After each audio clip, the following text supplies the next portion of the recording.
Vamos a referirnos aquí a una cuestión de gran actualidad que afecta a mucha gente joven y que de alguna manera puede inducirla a una forma equívoca de estudiar y de afrontar su futuro profesional. Aquí, al hacer referencia a una serie de problemas de gran actualidad, vamos a insistir en una tesis de referencia, la tesis que antepone el interés profesional a una supuesta ilusión a la hora de estudiar. Es mucho más importante estudiar con intereses profesionales definidos más que con ilusiones, porque las ilusiones, por muy definidas que sean, nunca resultan tan útiles como resulta tener muy bien definido cuál es el objetivo profesional que se quiere obtener con los estudios que se llevan a cabo. Digo esto a propósito de una serie de informes y de publicaciones que se han hecho recientemente por instituciones relativas a las competencias de la población adulta una vez que ha realizado determinados estudios y una vez que realizados estos estudios esta población adulta ha encontrado trabajo y ha ejercido su actividad profesional. Claro, estudiar con objetivos profesionales muy bien definidos es mucho más importante que estudiar con ilusión. Y me dirán ustedes, es que no es incompatible estudiar con ilusión y con objetivos profesionales definidos. Naturalmente que no es incompatible, tampoco es incompatible estudiar con una guindilla en cierto lugar, evidentemente, pero no se trata de buscar ni compatibilidades estrambóticas ni relaciones inútiles. Lo que quiero decir, y lo digo claramente, es que es mucho más importante llevar a cabo estudios con objetivos profesionales muy bien definidos que con ilusiones que nos inducen con frecuencia a experiencias de autoengaño, a equívocos o simplemente a una prórroga del fracaso. En definitiva, es muchísimo más importante tener los objetivos claros desde el primer momento y dejar a un lado cuestiones relativas a la vocación, a la ilusión, a todo este tipo de cuestiones, porque la ilusión tiene mucho más que ver con el espejismo que con el oasis. Y es mucho más importante estudiar tomando como referencia el oasis que cualquier espejismo que nos va a llevar por caminos completamente equivocados. Y digo esto porque en este informe sobre población adulta y sobre formación de población adulta se advierte que el nivel de los universitarios, se toma como referencia a España, el nivel de los universitarios españoles en comprensión lectora es más bajo que hace 10 años. Bien, en comprensión lectora y en muchas otras posibilidades de comprensión. ¿Pero por qué? ¿Por qué esto tiene lugar y cuáles son las consecuencias a las que nos conduce este tipo de cuestiones? Naturalmente uno puede leer mal, puede leer torpemente y puede tener muy pocas capacidades para comprender lo que lee, pero sin embargo puede tener mucha ilusión y puede suponer que lee incluso latín del revés, sin estar poseído por el demonio incluso. Es decir, la diferencia entre ser un hipopótamo y creerse una cacatúa es impresionante, de tal manera que hay muchos universitarios que creen que son o podrán ser grandes profesionales y ni siquiera saben leer un soneto de Quevedo. Claro, no por casualidad cuando escribí este libro que ahora presentamos en estos días, en estos tiempos, una filosofía para sobrevivir en el siglo XXI, me preocupaban mucho estas cuestiones y por eso dediqué un capítulo a esta cuestión. ¿Sabes leer un soneto de Quevedo sin tropezones? Esa es la cuestión. ¿Eres capaz de leer 14 versos en decasílabos escritos, por ejemplo, por Quevedo, sin tropezar? Claro, es una auténtica batalla para muchas personas. Ya no digo que sepan entender esos versos, quizás necesitamos un traductor, como algunos necesitan un traductor del Quijote, ¿verdad?, que no sé si lo habrá o no, al español para entender el Quijote, no sé cómo, pero bueno, realmente no deja de ser curioso. No sé por qué no se dedican a traducir los sonetos de Quevedo al español actual en lugar de meterse en empresas tan complejas como supone y tan inútiles como supuestamente es traducir el Quijote de Cervantes al español actual. Pero háganse esta prueba, ¿son capaces de leer un soneto de Quevedo sin tropezones?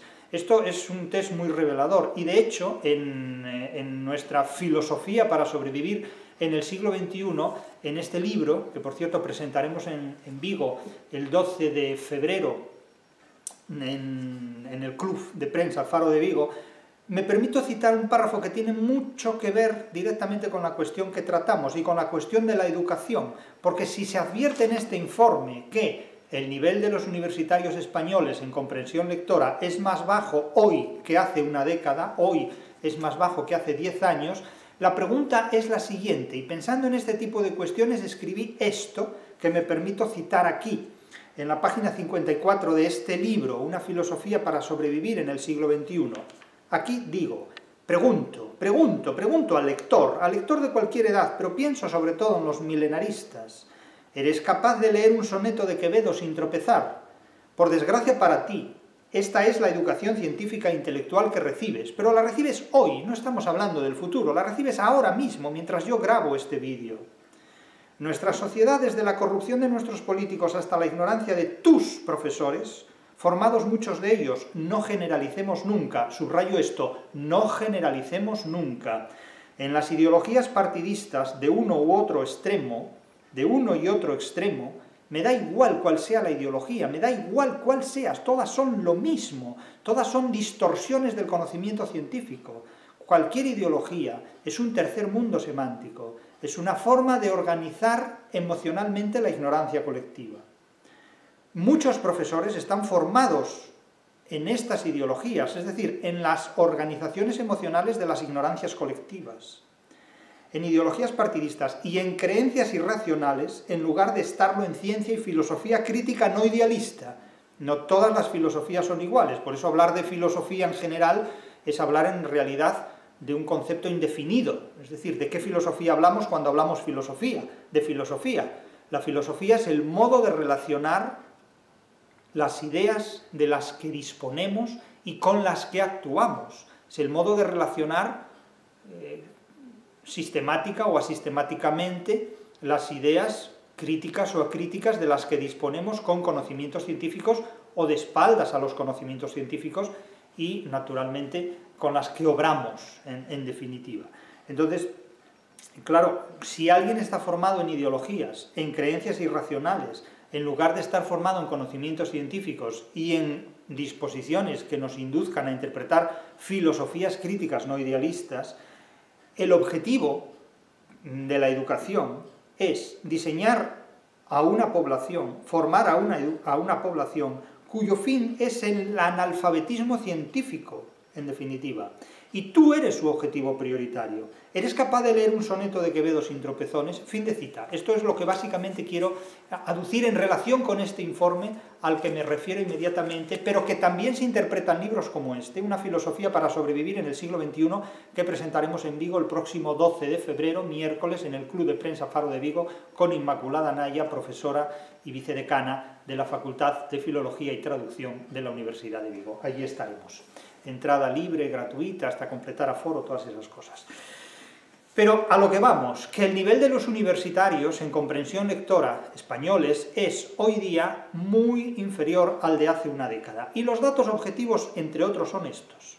El 43% de los trabajadores presenta también desajustes entre lo que estudió y la formación que necesita para el puesto de trabajo que ejerce. ¿Esto qué implica? Una divergencia entre el camino que siguen los estudios y las exigencias que impone la realidad a la hora de trabajar. Consecuencia, si nos movemos por la ilusión, nunca llegaremos al oasis. Transitaremos constantemente por espejismos. Moverse por la ilusión es lo mismo que animar al burro a conseguir una zanahoria que nunca le llega a la boca. Ahora bien, ustedes pueden defender las ilusiones todo lo que quieran. Ya lo lleva haciendo Kant desde finales del siglo XVIII y condujo a Alemania a 2 guerras mundiales feroces. Vayan por el camino de la ilusión y antes de 10 años habrán protagonizado la tragedia de su vida. Ahora bien, si estudian con objetivos profesionales definidos, el resultado será muy diferente. Si vemos las clasificaciones y los gráficos y los esquemas que reflejan el nivel medio de las capacidades de lectura de las personas que han hecho unos estudios inferiores al bachillerato, los estudios de bachillerato o de FP de grado medio y los estudios universitarios o de FP de grado superior, vemos que hay grandes diferencias entre los diferentes países. Y la característica fundamental de España es que tiene una gran población dentro del ámbito de lo que podríamos denominar la mediocridad. Tiene muy pocos especialistas, es decir, muy pocas personas que sobresalgan por sus capacidades, y por lo demás es muy semejante al resto de países. La única diferencia es que en España la minoría selecta, por utilizar términos de Ortega, la minoría selecta es muy pequeña, es muy reducida, y probablemente esa minoría selecta en ocasiones se va al extranjero, o si permanece en España hace un trabajo muy silencioso o muy improductivo. Es decir, el gran problema de las instituciones educativas españolas es que le saca muy poca rentabilidad a los profesores verdaderamente competentes y a los profesores verdaderamente valiosos, porque las instituciones funcionan orientadas a otro tipo de objetivos, no prestan atención ni a los estudiantes valiosos ni a los profesores valiosos. Y esta es la principal crítica que yo puedo hacer, fundamentada en más de 30 años de experiencia y de actividad docente. También digo una cosa, en el extranjero la situación no es particularmente diferente, porque en los Estados Unidos las universidades tampoco prestan especial atención y especial apoyo ni a los alumnos valiosos ni a los profesores valiosos. Prestan especial atención y especial apoyo a aquellos alumnos y a aquellos profesores que se organizan, se ordenan y son sufragáneos, es decir, son vicarios, son seguidores de lo políticamente correcto. Claro, ¿qué se entiende por alumno valioso o por profesor valioso? En Estados Unidos un alumno es valioso y un profesor es valioso en tanto que se subordinan a las órdenes recibidas por parte de la superioridad. En España el criterio de valor es muy diferente. El criterio de valor prácticamente podríamos decir que no existe. Se improvisa o se ejecuta a medida que van pasando los días o se van haciendo determinadas cosas. Pero en Estados Unidos el concepto de valor es muy claro. Vales en tanto que tu capacidad de sumisión, en tanto que tu capacidad de obediencia, de sumisión diferida, de obediencia debida, es intachable. Y solamente cuando llegas a ser de alguna manera responsable de una determinada actividad, tú podrás ejercer esa ordenación sobre otros inferiores en la medida en que la recibes de tus correspondientes superiores. Es decir, que el éxito en los Estados Unidos está sobre todo en saber leer cuál es el orden operatorio de una realidad a la que un ser humano debe subordinarse para no desafinar y para que el sistema no lo repela, no lo repudie, no lo expulse, no lo segregue de sus éxitos relativamente garantizados. En el caso de sociedades que no llevan iniciativa absolutamente de nada y que no son originales, como es el caso de Europa, por ejemplo, esta sumisión es muy discutible y depende sobre todo del éxito de aquellas estructuras educativas, financieras o comerciales dentro de las cuales el ser humano desarrolla su propia vida o su propia actividad. Por lo tanto, las posibilidades de éxito de un ser humano que desarrolla su actividad profesional en una sociedad que no tiene capacidad de ser original son menos arriesgadas pero muy limitadas. Por lo tanto, no caben grandes sorpresas a la hora de cambiar el orden operatorio de estas gráficas o de estas posibilidades. En la sociedad española hay una gran cantidad de población que se mueve dentro del espectro, dentro del panorama de la mediocridad. Pero es que en otros países ocurre exactamente lo mismo, con la única diferencia de que quizás una élite, o lo que Ortega llamaba una minoría selecta, es la que gestiona la vida de los demás. En España ocurre, como en muchos otros países, que la vida de los demás la gestiona la mayor parte de la población que, en lugar de ser selecta, es selecta por su mediocridad, pero no selecta por su inteligencia. Esta es una cuestión, insisto, que se da en España, pero es que también se da en otras sociedades. Porque en Estados Unidos no me podrán negar que hay una buena parte de la sociedad que tiene unos criterios profundamente mediocres que los impone a otra parte de esa sociedad. Pero no siempre y no del mismo modo y no tan imperativamente tal vez como ocurre por dejadez de funciones en otro tipo de sociedades. Digamos que hay poca gente valiosa gestionando la vida de la gente valiosa. Más bien es mucha gente mediocre la que gestiona la libertad y las competencias laborales de gente que vale más que ellos. Es decir, cuando hay que pedir un proyecto de investigación a una comisión de individuos que tienen menos investigación de la que tú tienes cuando pides tu proyecto, es que algo no funciona bien. Es decir, cuando alguien hace una oposición y tiene que dar cuenta de lo que sabe a gente que forma parte de su tribunal y tiene un currículum vitae que es inferior al opositor y se dan casos de esta naturaleza, la situación resulta ya no solo paradójica, sino abiertamente ridícula, abiertamente sorprendente. Y eso se da tanto en España como en Estados Unidos, porque yo en Estados Unidos he visto tribunales académicos donde el opositor tiene un currículum vitae mucho más valioso que los miembros de la comisión que lo juzgan, pero que sin embargo, por diferentes procedimientos, no hablaré de triquiñuelas, sino diferentes procedimientos administrativos y burocráticos, el perfil que se exige al solicitante puede resultar susceptible de malas interpretaciones por parte del tribunal. Todo esto resulta enormemente discutible en muchos casos. Pero nótese lo que dice el informe. En la última década se ha disparado la población española con estudios superiores, es decir, la mayor parte de la gente tiene estudios superiores, pero son estudios superiores de mucha peor calidad de la que había hace 10, 20 o 30 años. Pero que haya más gente que acceda a la universidad, cito, no significa que sepan más que antes.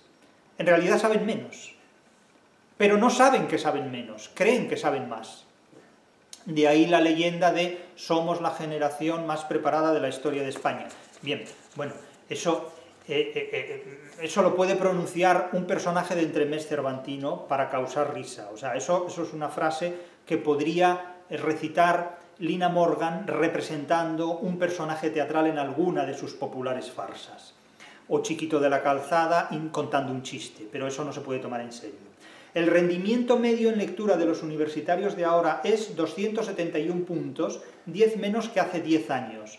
Bien, yo no sé cómo se miden estas cosas, pero no necesito evaluar con este detalle porcentual el rendimiento, la capacidad de lectura de la gente, porque la conozco, sé la que tengo delante. Y sé también cuál es el rendimiento y la capacidad de lectura de alumnos extranjeros, porque los he tenido tanto en inglés como en español en mis aulas delante de mí. Y es más o menos parecida. No se crean que un extranjero lee un soneto de Shakespeare o de Wordsworth o de cualquier otro poeta en su propia lengua mejor de lo que un español lee un soneto de Quevedo. Este resultado es uno de los más bajos de los países desarrollados.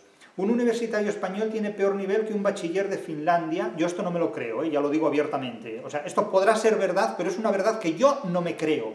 Y no me la creo por la experiencia profesional que he vivido durante los últimos, insisto, 30 años de ejercicio de actividad docente. He dado clase a extranjeros y sé cómo leen los extranjeros, incluso en su propia lengua.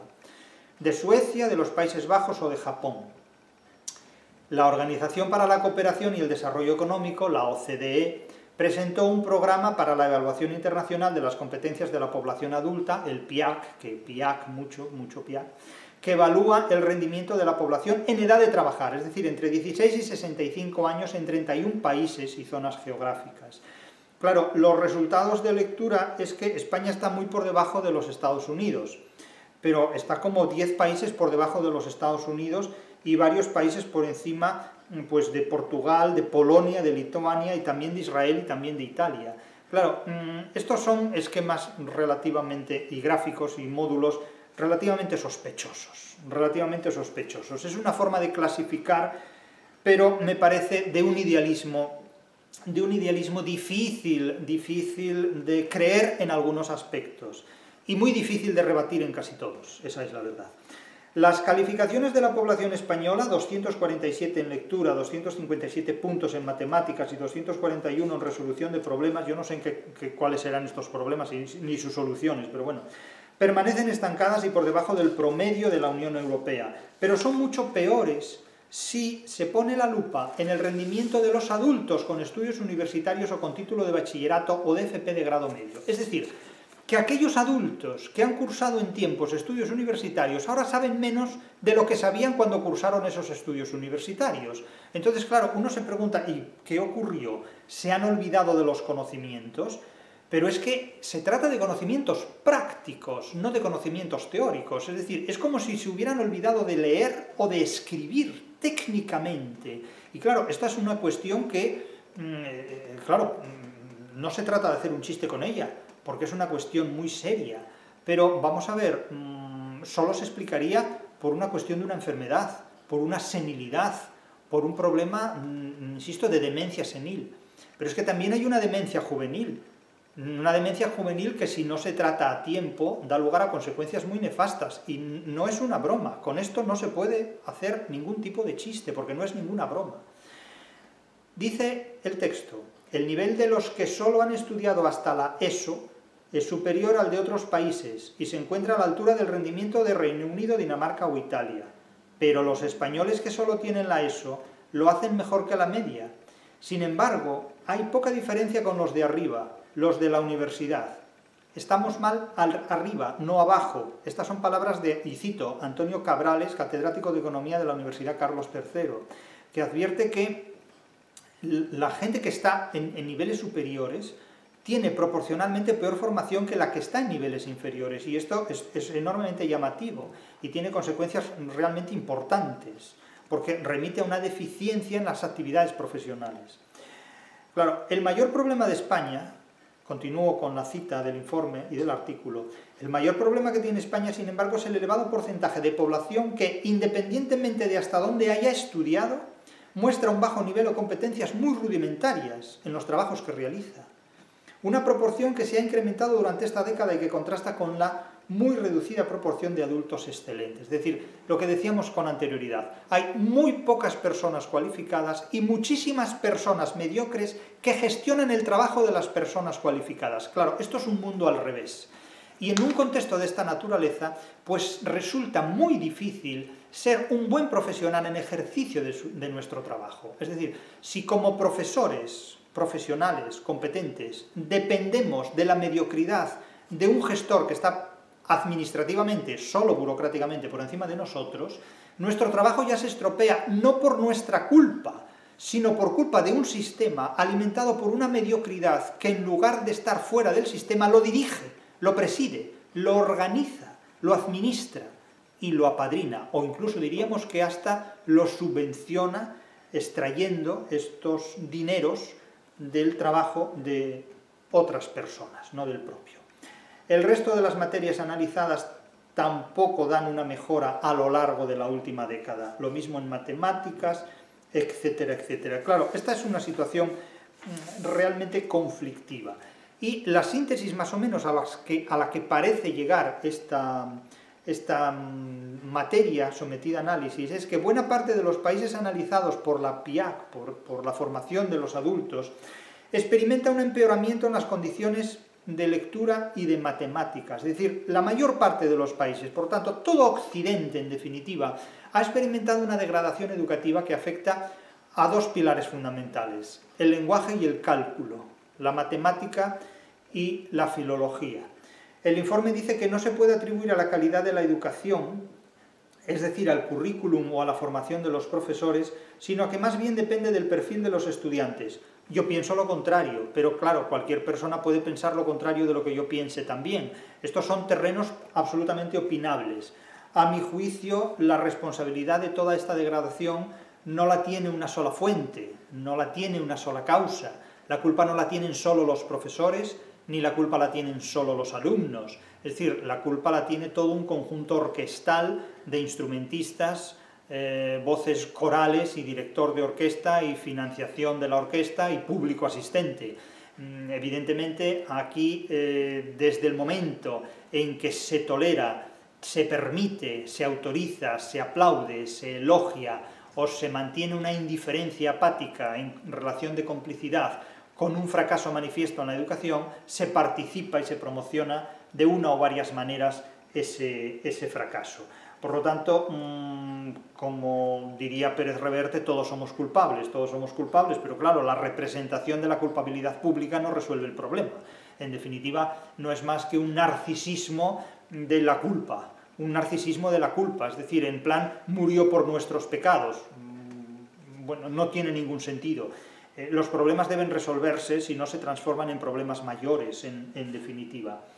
Se advierte que el informe también alerta de que hay un 43% de trabajadores españoles que presentan desajustes en su formación y en su puesto de trabajo, frente a un 38% de la población europea. Claro, este es otro grandísimo problema del sistema educativo, que forma personas en una determinada actividad que después no encuentran trabajo en la actividad en la que han sido formados. Claro, el resultado, ¿cuál es? Pues un desajuste social en todos los órdenes, una insatisfacción tremenda. Pero claro, comprenden lo que les decía al principio. Si ustedes estudian algo movidos por la ilusión, se pueden encontrar con un desenlace de fracaso que supone un lastre para el resto de su vida. Es decir, tienen que marcarse unos objetivos profesionales muy bien definidos, sin ilusiones, sin idealismos, sin engaños ni autoengaños, y ver si lo pueden afrontar o no. De nada sirve decir, bueno, yo antepongo mi vocación a mis intereses profesionales. No puede haber un divorcio entre la vocación y los objetivos profesionales. Tiene que haber unos objetivos profesionales muy claros y muy definidos, y tiene que haber también unos intereses volitivos, una voluntad, una disposición para hacerlos. Déjense de ilusiones, déjense de espejismos, porque el objetivo es el oasis, no el espejismo. El objetivo es una formación profesional competente que pueda ejercerse en la realidad y en términos reales, no en la ilusión de yo quiero ser presidente de los Estados Unidos. No, usted no puede ser presidente de los Estados Unidos porque no nació en los Estados Unidos. Y hay alternativas, se puede ser en la vida algo más valioso incluso que el presidente de un país como ese.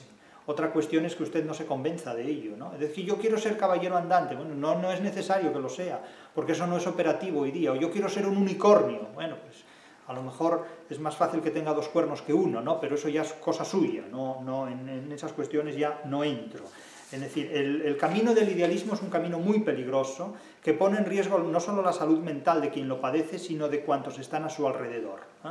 Este desajuste entre la universidad y el mercado, que remite naturalmente a una formación, nos dice que no basta estudiar con ilusión. No se descarta la ilusión en el estudio, evidentemente se necesita una energía, una volición a la hora de estudiar. Hay que estudiar con convicción, con energía, con entusiasmo, pero no con engaño. No podemos engañarnos cuando llevamos a cabo el objetivo de alcanzar una titulación, una graduación, una carrera, unos objetivos profesionales, evidentemente. Y esto es enormemente importante. A cuestiones de este tipo, a cuestiones de esta naturaleza, cuestiones que tienen que ver con asuntos muy reales y muy actuales, hemos dedicado prácticamente casi la totalidad de nuestra obra, no solo cuando hemos interpretado la literatura en los términos de la crítica de la razón literaria, sino también cuando nos hemos referido a una filosofía para sobrevivir, para vivir en el siglo XXI. Es decir, no cuento soluciones fáciles, ni prometo soluciones fáciles. Expongo la verdad en crudo, y lo que sí puedo garantizar con esto es que no serás un idiota. Otra cuestión es que algunos idiotas crean que tienen amigos inteligentes, pero lo cierto es que los idiotas no tienen amigos inteligentes, y lo más importante en este mundo es hacerse compatible con la realidad. Por lo tanto, es absolutamente clave, en una etapa determinante de la vida, optar por unos estudios que, al margen de la ilusión o de la vocación, que no se puede descartar nunca porque no se puede perder de vista, tengan muy claramente definidos cuáles son sus objetivos profesionales. ¿Qué es lo que quiero ser profesionalmente? ¿De qué recursos y métodos dispongo para conseguir estos objetivos?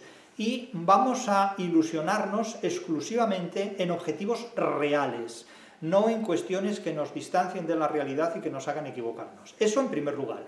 En segundo lugar, cuando entramos en harina, cuando entramos en materia, nos vamos a encontrar con una serie de personas que nos van a ayudar y otras que van a constituir un obstáculo para nosotros. Pero esto ocurre como con aquellos abogados a los que el cliente les consulta que tienen un caso, que tienen un problema, y el abogado sabe de antemano que ese caso es imposible de ganar en los tribunales, pero sin embargo le dicen al cliente, no te preocupes, esto está absolutamente ganado, este caso lo ganamos, confía en mí, y eso es falso rotundamente. Ese abogado evidentemente es un auténtico crápula, ¿no? Es un mal abogado, es una mala persona incluso, porque engaña al cliente, le dice, este caso está ganado en los tribunales, y sin embargo el cliente le paga, confía en él, y después el abogado, perdido el caso, le dice, hemos hecho todo lo posible, pero podemos apelar en la audiencia, podemos apelar en un segundo tribunal, no creo que se atreva a hacer un recurso de casación en el Supremo, pero nunca se sabe, y el cliente ingenuamente sigue pagando a ese abogado que en realidad le engaña, porque ese abogado sabe que este caso es inasumible en los tribunales y que lo tiene perdido. Lo mismo ocurre con determinados profesores y con cualquier profesional en su ámbito. Hay profesores que engañan a los alumnos y abiertamente les dicen: tú eres mi mejor alumno, tú eres el alumno favorito. Profesores de música que dicen: tú vas a tocar en la Filarmónica de Berlín, en la Filarmónica de Viena, y la pobre criatura toca el piano peor que yo todavía, que ya es decir. Entonces, claro, lo primero que hay que hacer es no engañarse cuando alguien tiene que afrontar determinados objetivos profesionales. El mundo de la carrera universitaria es un mundo muy conflictivo. La universidad es una de las instituciones más traidoras de la historia, y en la historia las instituciones traidoras compiten entre sí sin dejar nunca con claridad quién es la más traidora de todas. Pero les aseguro que si hay una institución traidora en la historia, esa es la universidad. La universidad siempre te espera para darte la patada después de muerto. Es decir, es una institución muy siniestra, realmente. Desde el momento en que uno entra como estudiante hasta el momento en que uno sale o sobrevive como profesor emérito. Y muchos eméritos saben a qué me refiero cuando hablo de las traiciones de la universidad. Se ha hablado de las traiciones de los intelectuales, pero podríamos hablar de las traiciones de la universidad que ejecutan ¿quiénes? Pues tus colegas, que son los que, como tú, hacen la universidad. Entonces, con la universidad, mucho cuidado, porque a veces hay opciones alternativas a la universidad que también pueden resultar útiles a una persona que quiera adquirir una formación profesional competente, subrayo lo de formación profesional competente, y hacerse compatible con la realidad. Ahora bien, lo más importante es estudiar con objetivos profesionales muy bien definidos y, sobre todo, como dije en este libro, Una filosofía para sobrevivir en el siglo XXI, ¿eres capaz de leer un soneto de Quevedo sin tropezones? Y no solo uno, sino varios. Inténtalo, haz este test. La literatura no te enseña nada, exige conocimientos. La literatura no te enseña, te examina. La literatura exige conocimientos previos, y el primer conocimiento que exige es saber leer y escribir con precisión. Yo recuerdo una anécdota que viví hace muchísimos años en la Universidad de Salamanca, cuando coincidí allí con un chaval francés que entonces tenía mi edad. Y este chaval francés, que entonces tenía mi edad, hace décadas, era un listillo de estos impresionantes.